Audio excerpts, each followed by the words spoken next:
Hi, this is Israel versus Palestine External Conflicts by me, John, David, Daniel, Spencer, and George.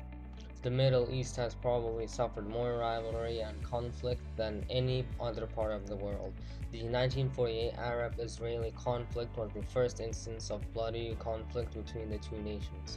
This conflict was caused by the declaration of Israel's independence on May 14, 1948. The 1948 war was caused by a number of international and interregional factors intertwining to create a complex situation and catalyst for war.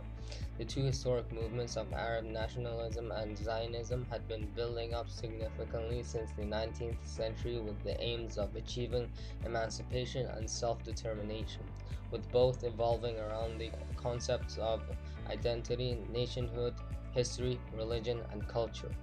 The war resulted in Israel's victory, yet it had profound consequences on not only regional politics of this area but also international relations, which are still visible today.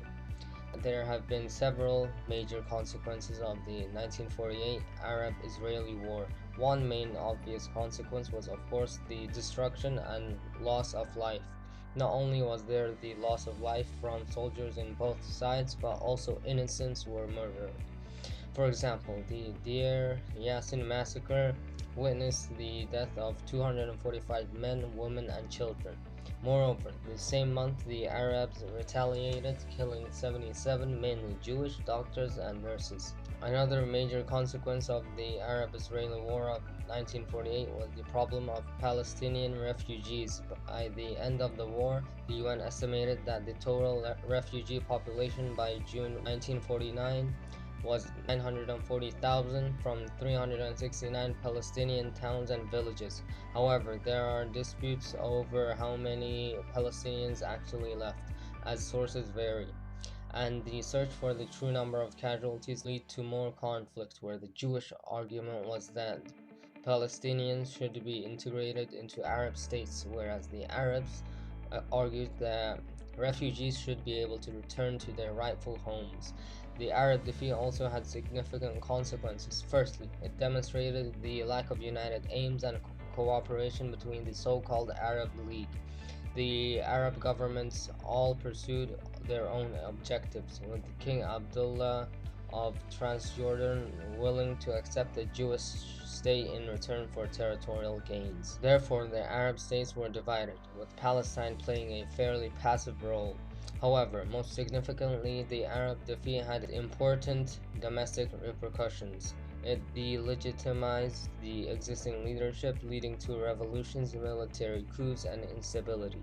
For example, in Syria, the 1948 defeat was a great tragedy and a personal failure, considered a national calamity. This had an impact on future wars. Another consequence of the Arab-Israeli War was the territorial changes. For Israel, this was arguably positive, having increased its territory by 21% in comparison to the partition resolution boundaries. Contrarily, this could also be viewed as negative, as it increased hostility from the Arabs, who believed Israel should have no land whatsoever. The Arab states increased their territory, with Transjordan gaining the West Bank and Egypt gaining the Gaza Strip.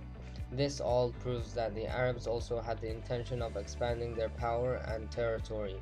Palestine, however, lost any possibility of a state of their own due to the acquisition of land from the Arabs or Israel.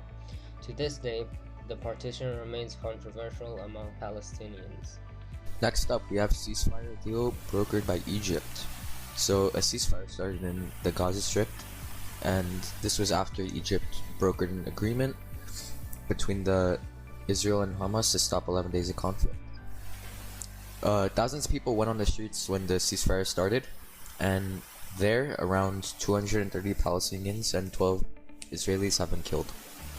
China is giving assistance to help the Gaza recover from this tragic event, and they are treating those who were directly affected.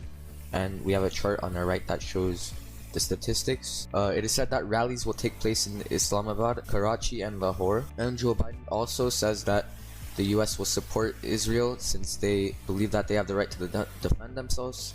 against the rocket attacks that Gaza terrorist groups have used to kill many innocent people. The accords signed by the heads of state for both Egypt and Israel, which ended the 6-day war that gave back land to the Egyptians that had been taken during that time. The canal was also unblockaded by the Egyptians to allow trade again, as well as the official withdrawal of Israeli troops from around the Middle East, recalling them back to Israel. The reason it was called the Camp David Accords because it was signed at Camp David in the United States of America. The Accords were also very important for both sides because it gave Egypt back control of the important Sinai Peninsula, which in turn gave Israel official recognition for the Egyptians as a country. To this day, Israel and Egypt maintain peace between each other despite Sadat's assassination because of the signing. The Trump administration was able to achieve an Israeli-Palestinian deal as a foreign policy priority. In 2018, the Trump administration canceled the funding for the UN Relief and the Works Agency, as they were aids to Palestinian refugees. And the Trump administration also moved the US Embassy from Tel Aviv to Jerusalem, which was a shift from a long-standing US policy. This changing of location was happily accepted by the Israeli leadership, but it was condemned by the Palestinian leaders as well as other leaders from the Middle East and Europe. The Trump administration's long-awaited peace to prosperity plan was also supported by the Israeli leadership, while being opposed to the Palestinian leadership, as the plan supported the annexation or seizure of the settlements that resided in the West Bank, as well as control over an undivided Jerusalem. And recently, President Biden responded to the conflict with a speech that said that both sides deserve to live safely and securely, and he stated his appreciation for the countries and groups that were working together to look for a way to stop or at least reduce the hostilities between Israelis and Palestinians. He also stated that his administration will be in full support of the people of Gaza as well as the reconstruction of Gaza, and that he will work with the Palestinian authorities and not Hamas, so as to not let this be an opportunity for Hamas to restock its military equipment. For this slide, we will be talking about the Israeli-Palestinian conflicts in the United States. This conflict is happening since there was a ceasefire between Israel and Hamas. Now, with the protesters on the Israeli and Palestinian sides, they have come to conflict, allowing for 24 protesters being arrested. They have had unlawful assembly, there's been disorderly contact, an increase of anti-Semitism, and there's been signs of harm, and we'll get into that. There's been leaked videos on social media showing harsh acts in Times Square, Los Angeles, and many major cities and locations. And a lot of the conflicts have been violent, burning of flags, throwing glass bottles at each other, and all as the police has attempted to shut this down, they have not stopped and have continued. And the CBS New York has reported that a man was beaten and kicked on the ground before a mob of people fled the scene. All of these immoral actions are accounting for the external factors of the Israeli-Palestinian conflict. In a study done by Pew Center, they found that there has been an increase of recent escalation in anti-Semitic incidents in the United States, with more than half of Jewish people living in this country feeling less safe than they did a while ago. All of this is showing that all of the harsh acts in Israel and Palestine have reflected onto other nations. The similarities and differences of the Cold War to Israel versus Palestine. One similarity is that there are two countries that have an issue with each other, so it starts a big conflict. The other similarity is that other countries are getting involved with Israel and Palestine, similar to how in the Cold War it happened. One of the differences is that Israel versus Palestine is just a battle versus the Cold War was a full-blown war. Although some countries haven't particularly joined sides with Israel or Palestine, they are still being damaged due to the battles